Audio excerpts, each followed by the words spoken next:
The fire started in the barn, but no one ran, 'cause that night the screams came before the flames. And when the sun rose, only a little girl remained, standing amid the ashes, her eyes colder than hell itself. Asterisk, asterisk, they called the town Fairbend, a quiet speck of dust and wood tucked between red hills and silence.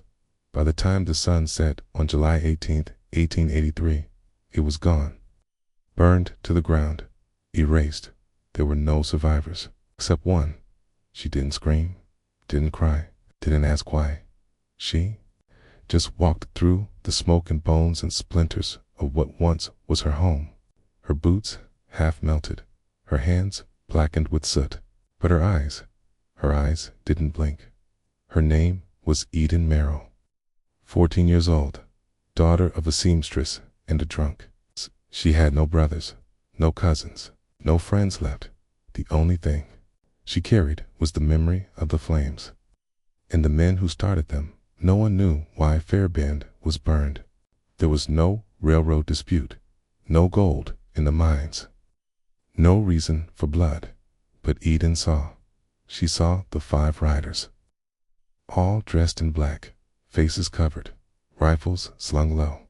She heard them speak, not to each other, but to someone else, someone behind the fire, someone she recognized. She didn't tell the marshal, didn't talk when the U.S. cavalry showed up too late, sniffing ashes, didn't say a word when they buried 87 bodies in the same pit. Eden just sat, silent, watching, listening, waiting. 1 week later, she vanished. No one noticed. No one cared. No one knew that the girl from the ashes had learned how to kill in silence. She headed east, through the desert, past the bones of old forts and outlaw graves. Her skin peeled in the sun. Her stomach screamed for days. But every night, she whispered their names. Not the names she knew from birth, but the names she gave them. The butcher, the ghost, the preacher, the snake, and the devil behind them. How she would find them, and they would burn by the time she reached the edge of Kansas. She had a knife stolen, rusty, but sharp enough to open her throat. She didn't sleep under roofs, didn't speak to strangers, didn't trust anyone with soft hands. She was no longer Eden Marrow. She was just the girl from the fire, and in the next town she would leave her first body. Asterisk, they thought the fire had ended that night, but they were wrong. It was just beginning. She wasn't a girl anymore. She was what was left when they took everything away, and with empty hands, she began to fill the world with blood. Asterisk, asterisk, she reached a town called Miller's Fork, a forgotten place where outlaws slept with their boots on and women loaded shotguns before brushing their hair. No one asked questions in Miller's Fork. Not when a stranger walked in barefoot. Not when that stranger was a girl with a knife. Eden didn't say her name. She just sat at the edge of the saloon porch, staring, waiting. She had seen one of them, the snake.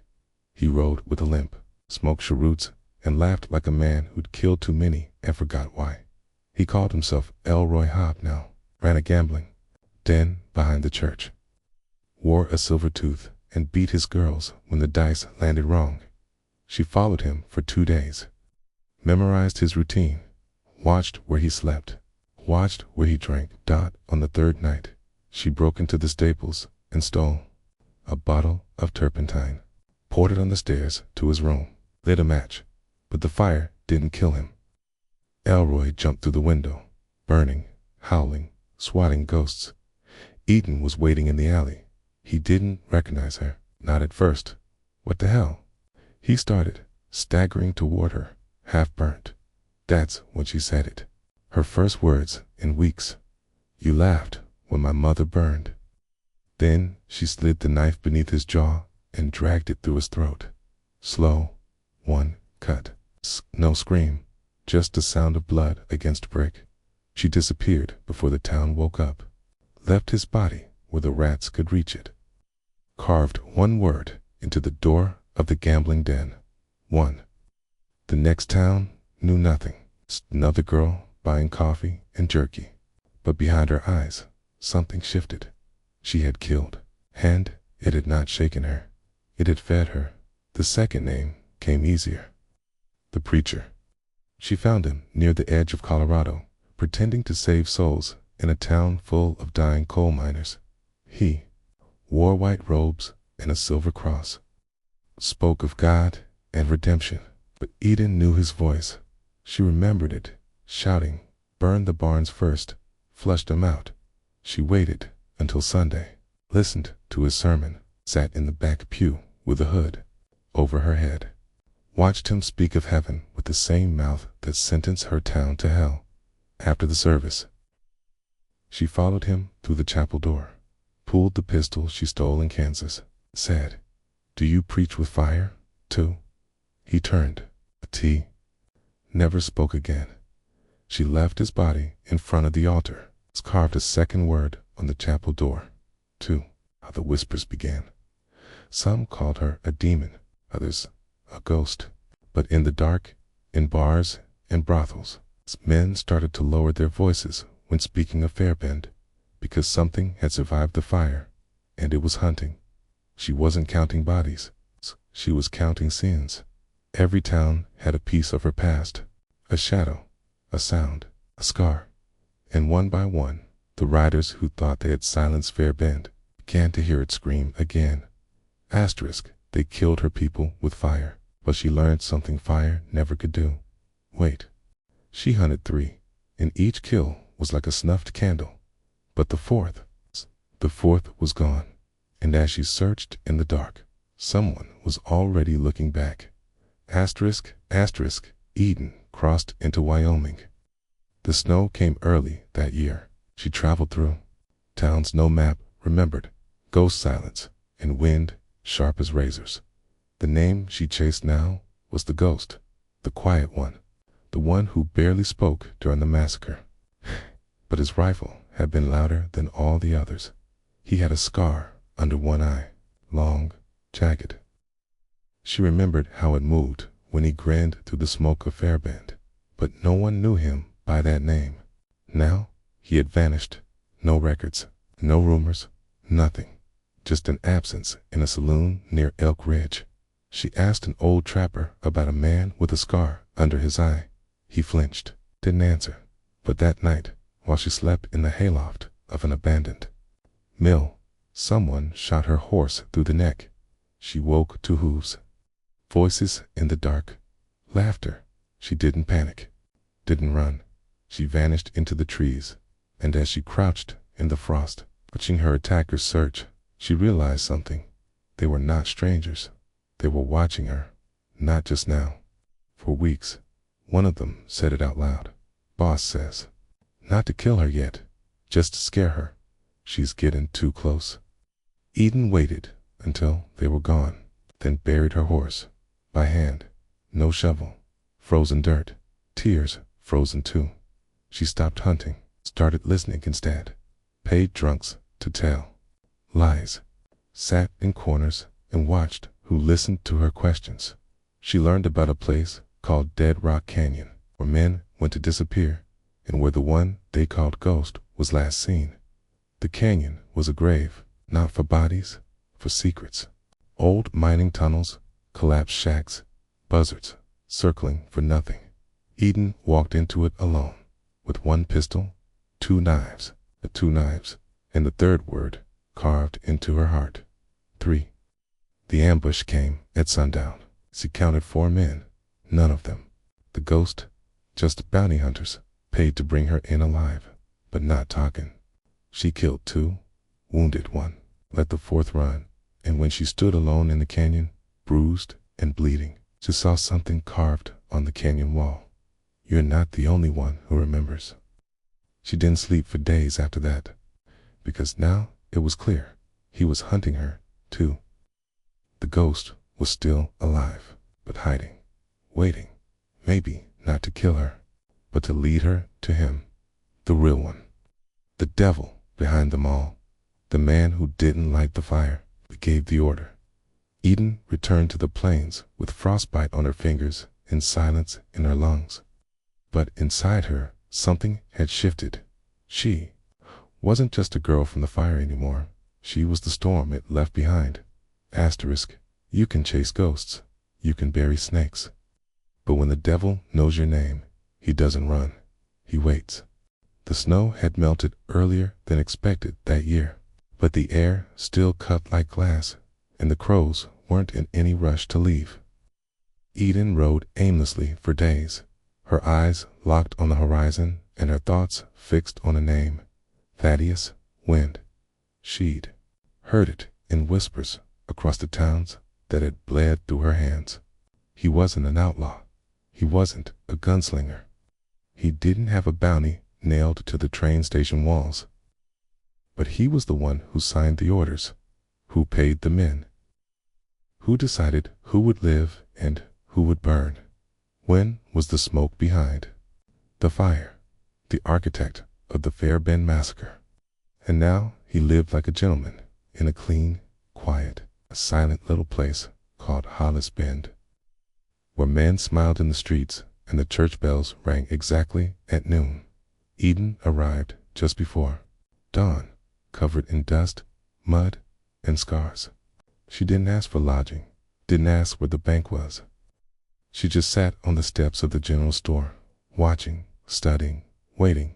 At exactly 7:30, he appeared. Gray wool coat, well-curved hat, silver-tipped cane. He chatted with the pharmacist like an old friend, held the boy by the hand, a pale-haired child with quiet eyes, and beside him, a refined wife who smiled like nothing in the world had ever hurt. Eden closed her eyes for a moment, not because she was moved, but because rage sometimes had to be held in silence so it wouldn't explode too early. She followed him for 3 days, tracked the route, the path from bank to courthouse, the hours, the guards, the alleys no one walked through. She carved it all into her mind like a death map, a plan. And this time there would be no hesitation. On the third night, Eden broke into the home of one of Wynn's aides, a trembling accountant who slept with a loaded pistol by the bed. She tied his hands, gagged his mouth, and lit a candle over the stack of papers on his desk. "I want the receipts," she said, staring into his eyes without blinking. "The orders, the names, the dates." The man shook his head. She pressed the blade between his fingers. He started talking before the first cut. By morning, Eden sat in the center of town with a thick envelope in her lap. Inside, the truth. Signed orders, transfer papers, letters detailing the purchase of Fairbend's land, every line carefully crafted to erase a town from the map and turn it into profit. She sealed the documents in another envelope with hot wax and left it on the church doorstep just before the noon sermon. A warning, a whisper rising from the ashes. During the service, Wynn's face was different. His eyes swept the pews faster. His voice cracked between verses. He knew she was there, and she hadn't come for forgiveness. The next morning, the telegraph lines hummed. 3 hired gunmen arrived. 2 plainclothes scouts began circling town with nervous fingers on their triggers. Eden knew the hunt had begun, but what Wynn didn't know was that she wanted them to come.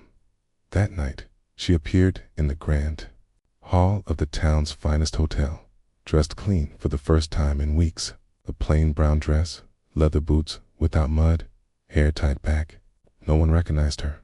Just another country girl with lowered eyes and obedient posture. She sat in the dining room, ordered coffee, and waited. Wynn arrived 20 minutes later, flanked by 2 silent men. When he passed by her, Eden stood. "Good evening, Mr. Wynn." He paused, frowned, tried to place the face, but she didn't give him the time. She shot the first guard in the gut, a second in the throat. Wynn pulled his cane, a blade hidden inside, lunged at her with the panic of a man who realized his past had come back, armed and staring him down. Eden didn't flinch, dodged the thrust, used the chair as a shield, slammed him into the wall. pressed the pistol to his chest. "You gave the order to burn my mother alive," she said. "You said no one should leave. You called it an insignificant village." He tried to speak. The words came out tangled. "It was politics," he stammered. "Business, girl. I never even went there." She pressed the gun harder. "But I did." Double quotes, silence. The dining hall was empty now. Guests had fled. The lamps trembled. The door creaked in the wind. She could have killed him right there. Every part of her wanted it. But for the first time since the fire, Eden hesitated, because in that moment, death felt like too small a punishment. She dragged Wynn into the street, still bleeding, and threw his body on the courthouse steps. The town watched in silence. No one moved. Eden pulled the documents from the envelope, held them high, and shouted, "This man stole Fairbend, murdered 87 innocents, burned children to clear land for a railroad." She scattered the papers down the steps, through the signed letters, the names. Let the wind carry the truth. Then she looked down at Wynn and said, "You're going to live. And every day you wake up, you'll know the world knows who you are. You'll die, forgotten, spat on, and alone." She turned her back. No one followed as she rode out of Hollis Bend on a borrowed horse and in the same boots that walked through fire. Eden looked back one last time, not at Wynn, but at herself, at the girl who once stood barefoot in the ashes and got here without kneeling once. She was no longer a survivor. Now, she was the fire. And for the first time since it all began, Eden Marrow smiled.